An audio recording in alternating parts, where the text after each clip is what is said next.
I think most of prepping for people who have any kind of faith, it's I think it's a thing from God to help other people. That's all I can say about it. Is it gets a bad rep as though it's fear based, but like I don't live my life in fear.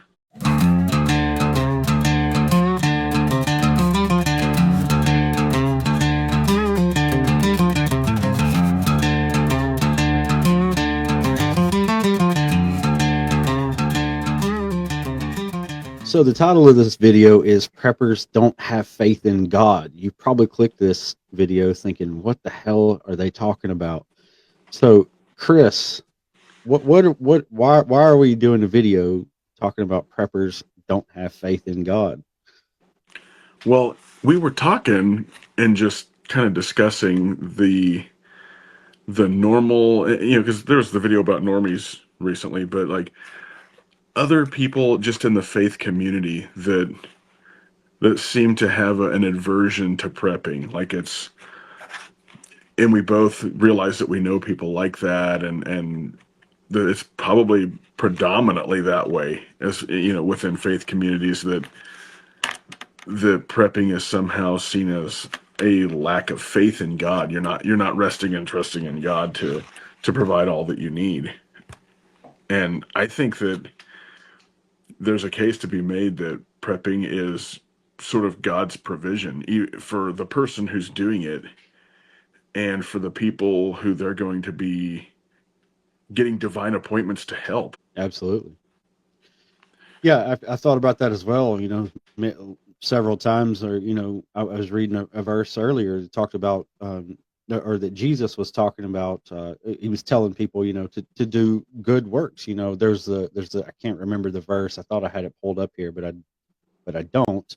Here's the verse I was thinking of. Matthew 5:16. In the same way, let your light shine before others, that they may see your good deeds and glorify your Father in heaven. uh, and there's several instances where Jesus and other places in the Bible where Jesus and God do tell us to we have to do certain things. Like, we don't just sit around doing nothing, waiting for God to act in every way in our lives. Right. I mean, faith is one of those things where it should push us to action, to to do the things that God would want us to be doing. If you love God, you're going to love His creation. And that oftentimes is helping people who either didn't have the foresight or made a huge mistake. Grace isn't necessarily about deserving anything. It's more about being there as the safeguard for man's failures. And often that's a failure to prepare. We see that all over the Abs- world. I mean, just in any number of things, even the people like in the most recent flooding, there were people that would have fared way better if they were prepared, but it was largely faith based aid that got down there. right. Absolutely. I mean, and two, how many verses that we see in the Bible telling people to work and to be frugal and to do all these type of things that they really go along with preparedness. um like the God tells us to do these things multiple times. And one verse that I like too is like Proverbs 6:8. Go to the ant, you sluggard, consider its ways and be wise. It has no commander, no overseer or ruler, yet it stores its provisions in summer and gathers its food at harvest. Right. And if you think about that, that's God reminding us, through his word, that like that's a natural process for that ant. It should be common sense and a natural process for us to do that too as human beings. That I mean, the seasons are the same. We still have to react to seasons and things like that, whether that be a natural weather season or some other social season. There's untold ways that could be made a parallel to prepping. Proverbs 22:6 it said, "The prudent see danger and hide, and hides himself, but the simple go on and suffer for it." So, I mean, that right there is saying, God gave us a brain. Those things that should be common sense, uh, that doesn't just factor into something where it's a lack of faith because you used your brain that God gave you. It just Yeah, seems crazy to me. absolutely. And I've always been a firm believer that God helps those who help themselves.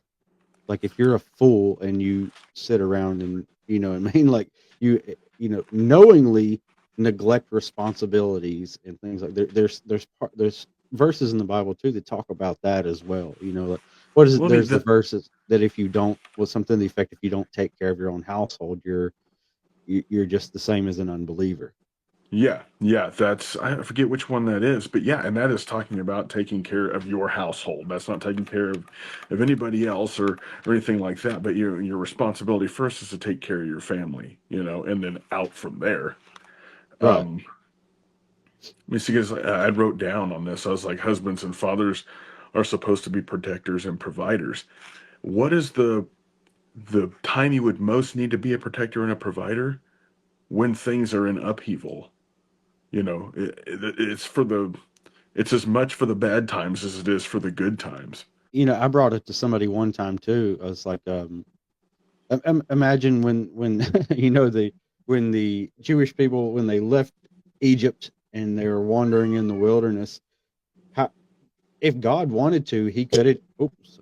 If God wanted to, he could have just snapped his fingers and zapped them to the promised land, but he didn't. What I mean? Like this life is a test. What I mean? You have to go Right. through certain actions, certain suffering, and have faith through all that stuff. The faith doesn't mean we don't do anything. Like I said, God, we can have faith that God will help us through that, but we're kind of, I think we're failing part of the test if we think we're supposed to just be exempt from all suffering.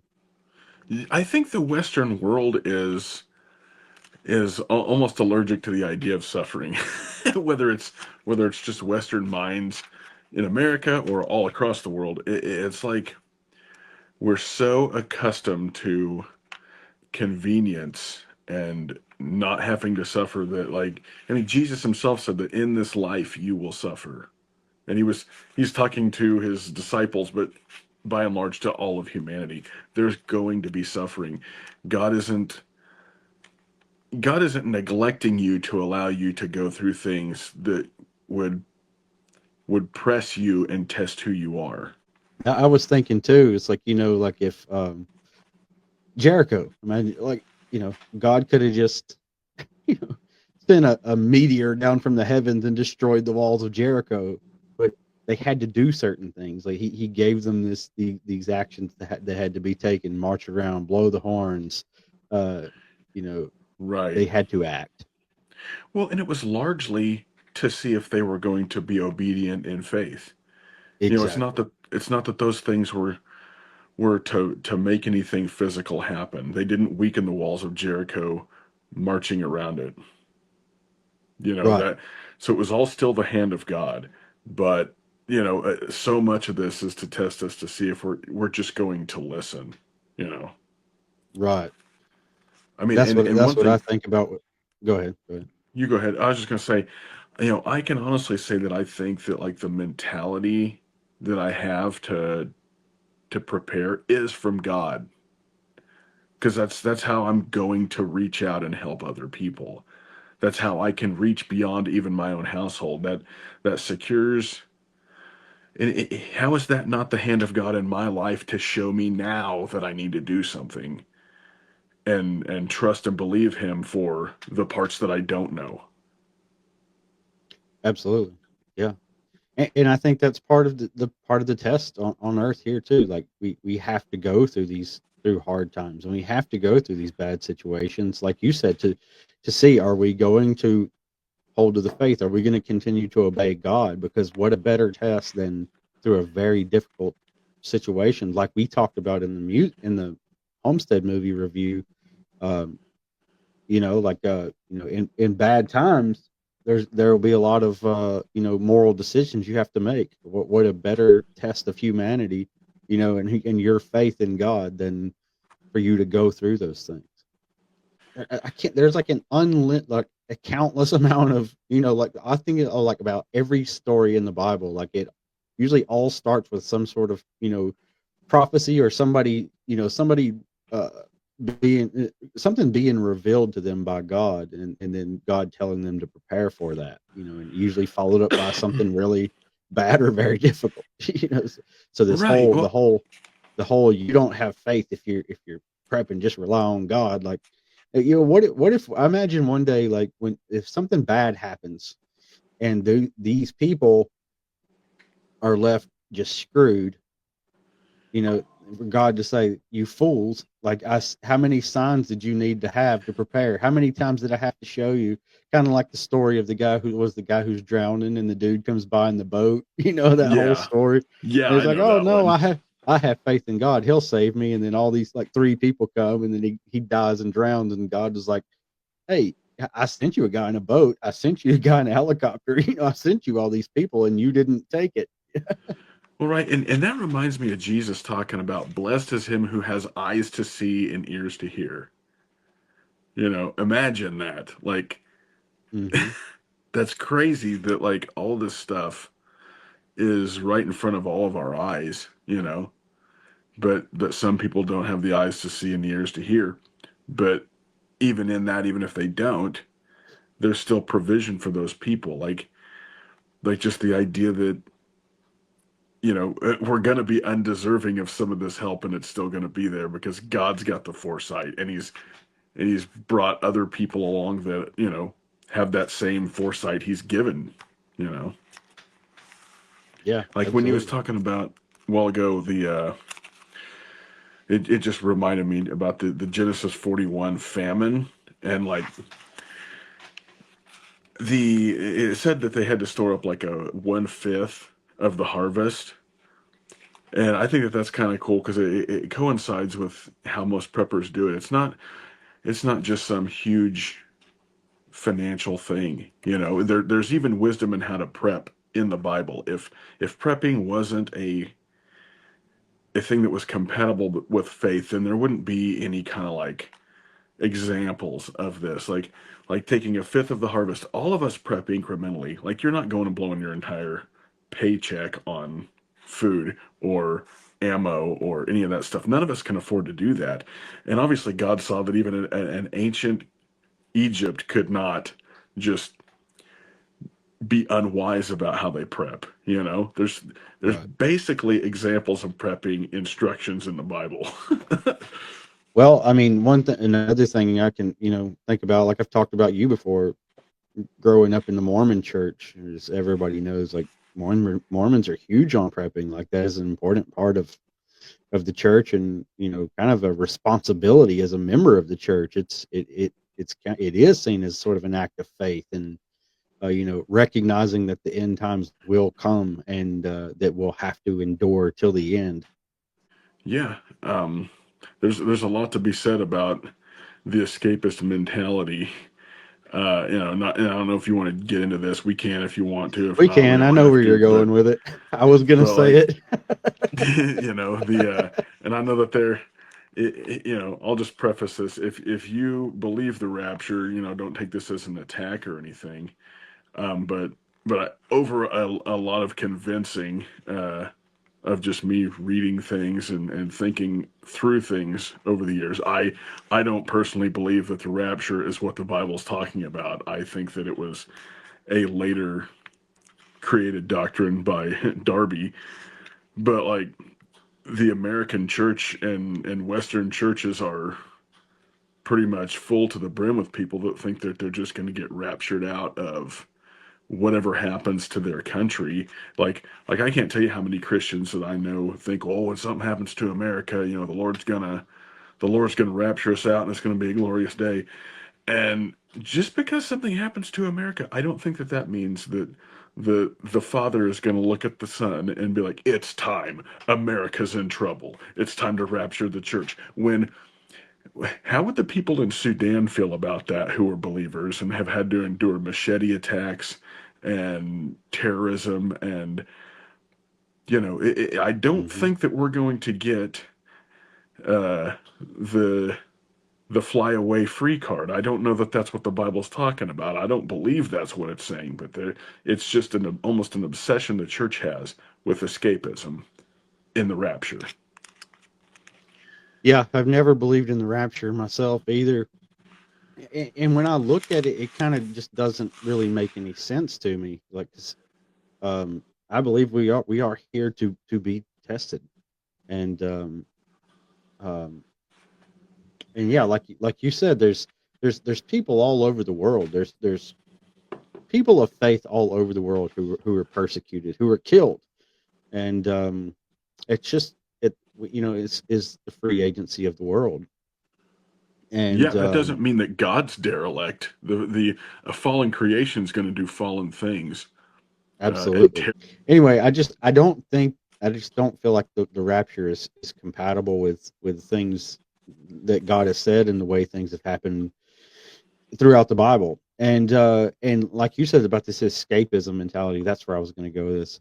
Is I feel that way. I've known a lot of people who feel like who will say one all I have to do is believe, and this is it's sort of I feel like it's just this Disney type of you know what I mean, like fairy tale mentality where all I got to do is believe. Like I don't have to I can do whatever. Literally knew a guy who thought he could just do whatever he wanted the rest of his life because Jesus died for his sins. Therefore, he was exempt from following any commandments from God or anything. And yeah, and and there's so a lot of minutia in that. and he believed though that it was the same thing like when it comes to preparedness type stuff. He said, I ain't worried about the end of time. I can live my life and do whatever I want uh, because I believe in God. And uh, at the end we'll all just be raptured up and be living up there with God and be all fat Right. and happy. Well, I mean, I can say that, I believe that salvation is a faith thing because we can't save ourselves, but at the same time, the idea that, oh, well, now I'm saved, I can just do whatever I want. That's not a thankful heart for what's been done for you. That's, Right. if your parents buy you a car and you love your parents, you don't immediately go run it into a wall, and you don't do that with your life when God rescues you from your own sin, so that's, and I say this as a guy who's really struggled with his language and his anger and stuff over the last couple of years, things that I'm not proud of, but I'm not like running headlong into I can just do whatever I want. Right. I'm saved, and that's good for me. Let's just go run amok and be an idiot. Yeah. I just feel like that is, while I believe a person can be saved and do that, you are going to suffer for that because sin and living like that is pregnant with its own consequences. God doesn't even have to show up to whack you. That stuff's gonna give birth on its own. Per like the whole reaping and sowing deal. When you do Mhm. evil, you're going to reap it back. That is a principle in the Bible, whether you're saved or not. Right. And You know. I think too of the if you love me, keep my commandments. Like Right.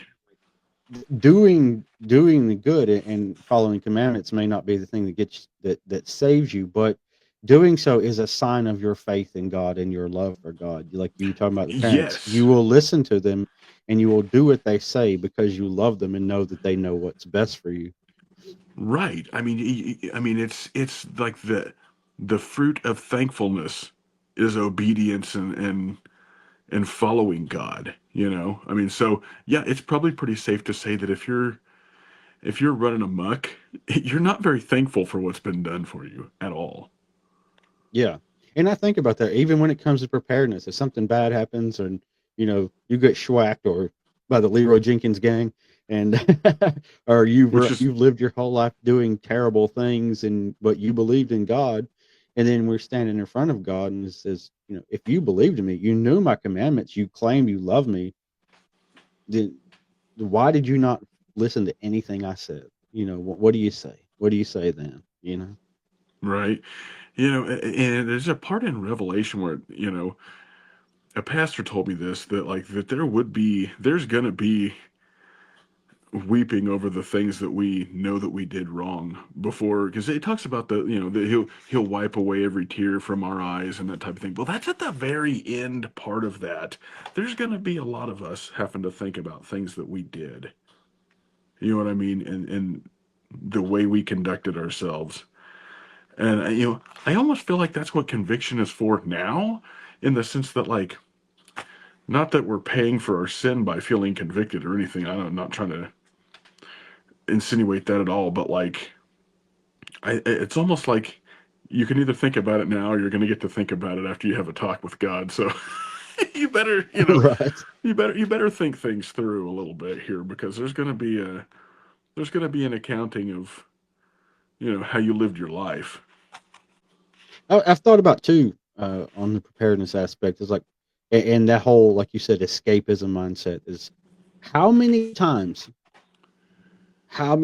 constantly throughout the Old Testament were God's chosen people punished, and you know what I mean, and had to go through extremely hard things, like, and they were Right. His chosen people.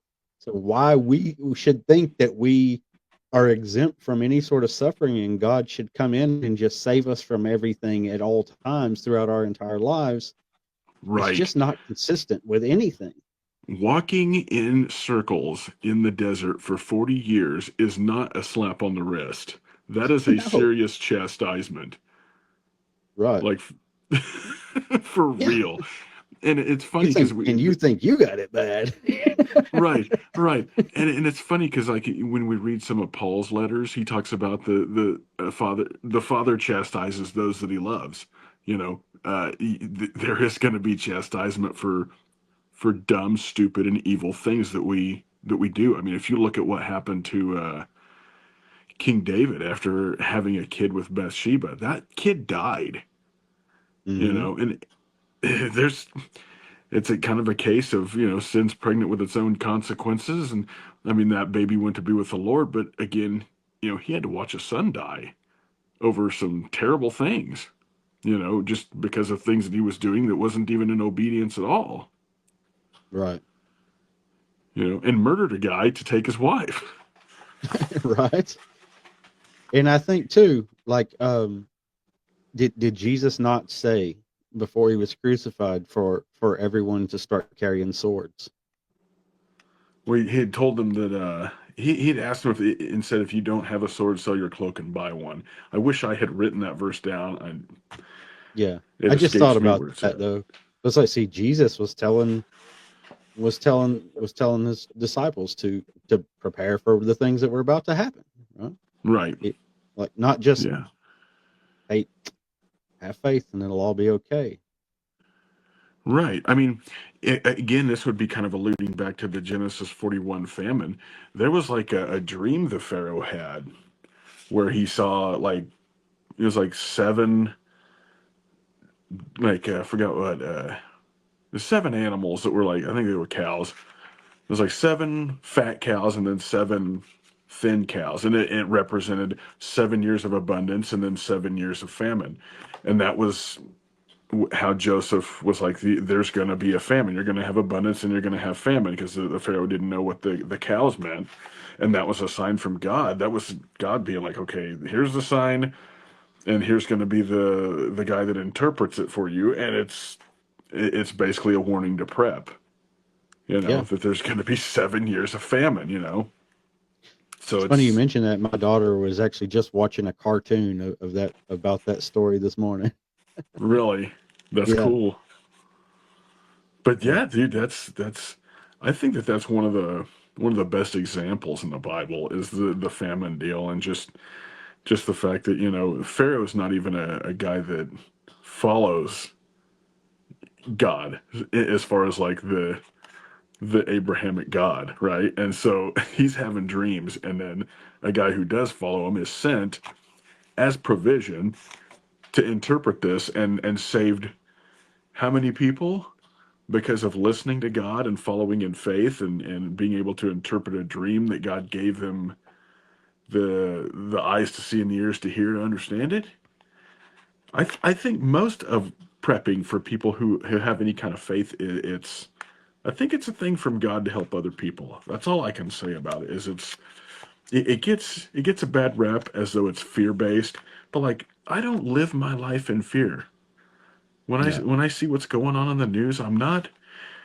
And I have a guy at work that's this is another one of them salt of the earth dudes that like super happy, great guy. I feel like maybe he's just one of those guys to pull you out of the emotional abyss sometimes. Like that's his gift is like uplifting people. But he's always questioning me about prepping. He's like, "Why are you worried?" And I'm like, "I'm not. I'm not at all worried. Like I don't have anxiety about prepping. I have anxiety about stupid stuff, but I don't have anxiety about getting nuked. I don't have anxiety about like having to defend my family because I know that in the moment God's going to have that provision, whatever that is. And maybe I am going to die through something, but I know that God's got provision for that too. Like I can trust God to help me to prepare and take care of my family, but I can also help him or trust him to help me be okay when maybe I do get it. Maybe when things go bad, something does happen to me. That doesn't mean that God isn't taking care of my family. You know, it's ultimately a trust thing as far as my prepping and my faith go. They go hand in hand. Yeah, absolutely. Uh, I think that was a great way to actually sum all that up and start to wind this thing down. But um, Right. I remember about 4 years ago, it was right before COVID hit. I don't know that I've told the story publicly, but it's when I really started prepping seriously. And I kind of wanted to share that story with everybody right now, since this is the topic we're talking about, faith and prepping. This is what started my really serious drive towards preparedness. Uh, I was off work due to the virus for like 3 months. I was laying in my bed one morning. My daughter wasn't. She was. Let's see. At the time, she was. She would have been 4. Um, yeah, yeah, 4 years old, and she came in the room and woke me up, and she whispered in my ear, "God warned the people, and they didn't listen." And I woke up and I heard this little voice whispering. I said, "What did you say?" And I'm like trying to wake up and process what she just said to me. And I was like, "What did you just say to me?" And she said, "God warned the people, and they didn't listen, and he's about to get real mad." And she run out of my bedroom. And I was like, "What?" So I got up and I walked in the room, and Right. she was sitting on the couch. And I said, "What did you say?" And she said, "Nothing." She would not repeat it. But then every day for like 2 weeks, she would demand that we go to the Dollar General and buy canned food and beans and rice to store up. She would say that we don't have enough food. We're not ready. We don't have enough food. And for a 4-year old to say this, who doesn't know, at this point, Right. she doesn't really know any Bible stories. She doesn't know what's going on in the news. We don't even have TV, you know. Right. Right. And Dude, yeah. That's so kind I of felt, eerie. and yeah, and then the last the last couple of days, I went in her room. I woke up in the middle of the night one night, and she was sitting on her bed, and she was talking and laughing. She was just so happy, and her light was on. And I walked in there, and she was sitting. She had her bed made, and she was sitting on the edge of her bed, and she was looking over away from the door, like where her pillow is. Yeah, yeah, and she was just chit chatting away and laughing and smiling. I went in there and I said, "What are you doing? Why are you up?" I was about to get onto her. I thought she was just in there playing or whatever. And Right. she said, "I'm just talking to an angel." I was like, "What?" And she's like, "Oh, well, he's gone, but there was an angel sitting here talking to me." And the next day we're out in the yard, and and when she said that, I said, "Okay." I was like, "Carry on." So Right. I Right. went back to bed and let her sit there and talk to the angel. The next day we're out in the backyard and we're walking, and the wind blows real hard, and she looks up in the sky like she's listening. She's holding her ear up, and she says, "Okay." And she smiles real big and just had this look of joy on her face. I said, what was that? She said, oh, it's just God. And then like an hour later, she was like, oh, Daddy, we have to go buy more food. Okay, get in Right. the car. And that was the last instance. But this was all within like a week or two span Right. that all these things happened. So I thought to myself, I was like, something is going to happen. It may not be now. It may be in 10 years, maybe in 20 years. But I feel like God just communicated to me through a way that I could understand, because perhaps at that moment I wasn't capable of receiving the message for whatever state I was in. And Right. Dude, my that's child exactly was what I used was who was thinking that open. was. Yeah.